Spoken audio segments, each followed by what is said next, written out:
नंदनवन जंगल में टुनटुनी चिड़िया अपने चाचा कड़कनाथ सेठ और चाची सुंदरी कौवी के साथ रहती थी। उसके माँ बाप को कुछ सालों पहले ही निधन हो चुका था।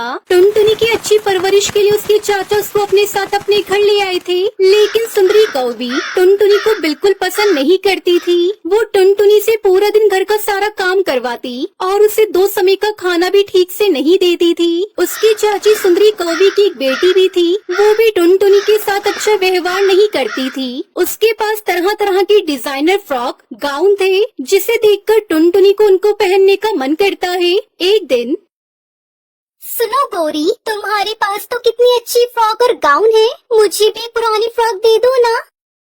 मेरे पास एक से बढ़कर एक ब्रांडेड फ्रॉक गाउन है, पर तुझे उससे क्या लेना देना? तू अपनी औकात बोल रही है क्या? तू इस घर की नौकरानी से ज्यादा कुछ भी नहीं है। जब देखो मुंह उठाकर मेरा सामान मांगने चली आती है। चल अब जा यहाँ से, मेरा तो पूरा मूड ही खराब कर दिया। तभी टुनटुनी चिड़िया की चाची वहाँ आ जाती है।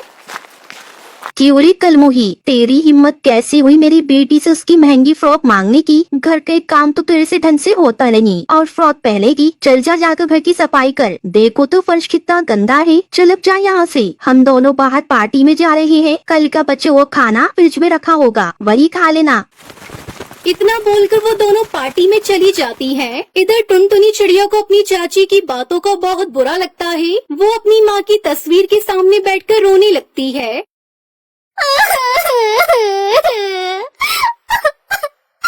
माँ, पिताजी, आप दोनों मुझे अकेला छोड़कर कहाँ चले गए?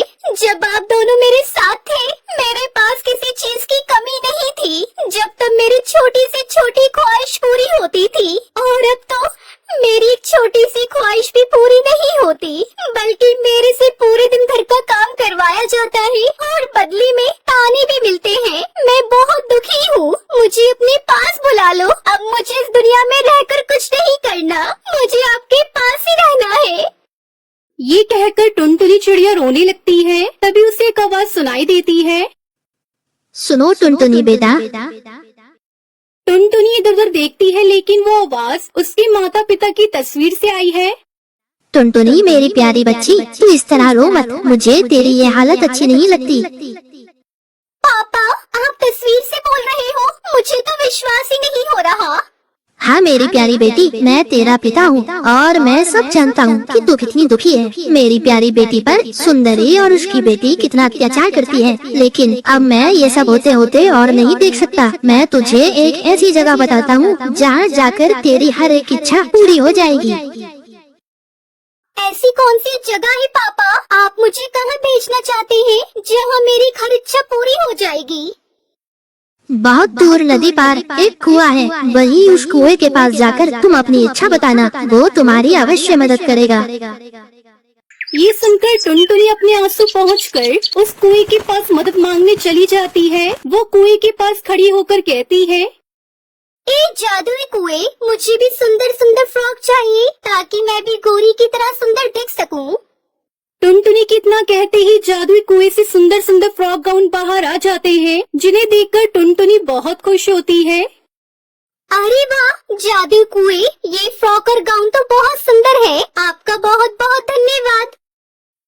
पर टुनटुनी बेटा, यह याद रखना, यह कोई मामूली फ्रॉक या गाउन नहीं है, बल्कि ये जादुई फ्रॉक है। इसे पहनते ही तुम दुनिया की सबसे खूबसूरत चिड़िया में बदल जाओगी और तुम इस फ्रॉक को पहनकर जो भी काम करोगी वह चुटकियों में ही हो जाएगा। लेकिन थोड़ा ध्यान रखना, यह साधारण सी दिखने वाली जादुई फ्रॉक केवल ईमानदार एवं जरूरतमंदों पर अपना जादू दिखाती है। यह जादुई फ्रॉक गलती से भी किसी लालची पक्षी के हाथ में नहीं आनी चाहिए, नहीं तो कुछ बुरा हो जाएगा। इतना कहकर टुनटुनी सभी जादुई फ्रॉक और गाउन अपने साथ अपने घर ले आई और वो जैसी फ्रॉक पहनकर देखती है तो वो पहले से भी ज्यादा सुंदर हो जाती है। तभी बाहर से सुंदरी और उसकी बेटी घर आ जाती है। टुनटुनी को देखकर वो लोग चौंक जाती है कि टुनटुनी के पास इतनी सारी सुंदर ड्रेस कहाँ से आई। ए टुनटुनी, इतनी बन कर तू कहाँ जा रही है? चुपचाप घर पर रह और घर के सारे काम कर। तुझे नहीं पता कल तेरे चाचा जी शहर से आ रहे हैं, इसलिए पूरे घर की अच्छे से सफाई कर दे, समझ गई ना? तभी सुंदरी की बेटी कहती है, देखो तो माँ, इसने कितनी सुंदर फ्रॉक पहन रखी है। जरूर इसने ये फ्रॉक चुराई होगी और हमारे पैसों से खरीदी होगी। माँ इससे पूछो कि उसके पास ये फ्रॉक कहाँ से आई। नहीं नहीं चाची, मैं अपनी माँ का बक्सा खोलकर देख रही थी, उसी में ये फ्रॉक मुझे मिली। टुनटुनी अपनी चाची से झूठ बोल देती है और घर का काम करने चली जाती है। टुनटुनी ने जादुई फ्रॉक पहन रखी थी, इसलिए उसका काम अपने आप हो जाता है। देखिए ना माँ, इसकी माँ की कितनी अच्छी अच्छी फ्रॉक है। मुझे भी चाहिए वो फ्रॉक। कितनी सुंदर फ्रॉक है जो उस नौकरानी ने पहन रखी है। मुझे इस नौकरानी की सारी फ्रॉक चाहिए। कैसे भी करके आप मुझे ला कर दे। ये सुनकर सुंदरी टुनटुनी के पास जाती है। ओ महारानी, तेरी स्वर्गवासी माँ की सभी फ्रॉक कहाँ रखी है? मुझे दे दे अभी के अभी। टुनटुनी अपनी चाची की बात सुनकर डर जाती है और उसे याद आता है कि जादुई कुएं ने कहा था कि जादुई फ्रॉक किसी लालची पक्षी के हाथ ना पड़े, नहीं तो बहुत बुरा होगा। वो अपनी चाची का लालच पहचानती थी। टुनटुनी अपनी चाची को साफ साफ मना कर देती है। चाची, आप मुझे चाहे कितना भी मार ले, पर मैं वो फ्रॉक आपको नहीं दूंगी, क्योंकि वो मेरी माँ की आखिरी निशानी है। ये सुनकर सुंदरी को गुस्सा आ जाता है और वो टुनटुनी की बहुत पिटाई करती है और वहाँ से चली जाती है। फिर आधी रात को सुंदरी को भी चोरों की तरह टुनटुनी के कमरे में फ्रॉक चोरी करने जाती है। टुनटुनी ने उसे बहुत संभाल कर रखा था, लेकिन सुंदरी बहुत ही चालाक थी। वो फ्रॉक ढूंढकर अपनी बेटी को दे देती है। सुंदरी की बेटी बहुत ही खुशी से वो फ्रॉक पहन लेती है और जैसे ही वो फ्रॉक पहनती है, उसके पूरे शरीर में खुजली होने लगती है। वो चिल्लाने लगती है। मेरा पूरा शरीर पे खुजली हो रही है। मुझसे बिल्कुल भी बर्दाश्त नहीं हो रही। ये कैसी फ्रॉक है माँ, जिसकी वजह से पूरे शरीर में खुजली हो रही है। सुंदरी पूरी कोशिश करती है कि वो जादुई फ्रॉक उतारने की, पर वो उतर नहीं पाती। तभी टुनटुनी चिड़िया वहाँ आ जाती है और अपनी चाची को सारी हकीकत बता देती है कि किस तरह उसके स्वर्गवासी माँ बाप ने उसको जादुई कुएं के पास भेजा था, जहाँ से वो जादुई फ्रॉक लेकर आई थी। सुंदरी सच्चाई जानने के बाद अपने किए पर बहुत पछताती है।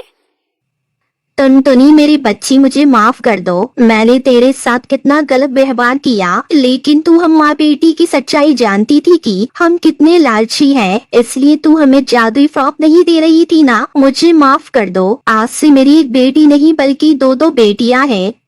सुंदरी को भी कितना कहते ही उसकी बेटी के शरीर की खुजली मिट जाती है और उस जादुई फ्रॉक की मदद से टुनटुनी अपनी चाची के दिल में अपनी जगह बना लेती है और खुशी खुशी उनके साथ रहने लगती है। अगर आपको ये वीडियो पसंद आई हो तो इस वीडियो को लाइक और ऐसी ही कहानियाँ देखने के लिए हमारे चैनल को सब्सक्राइब करना न भूलें। तब तक के लिए धन्यवाद।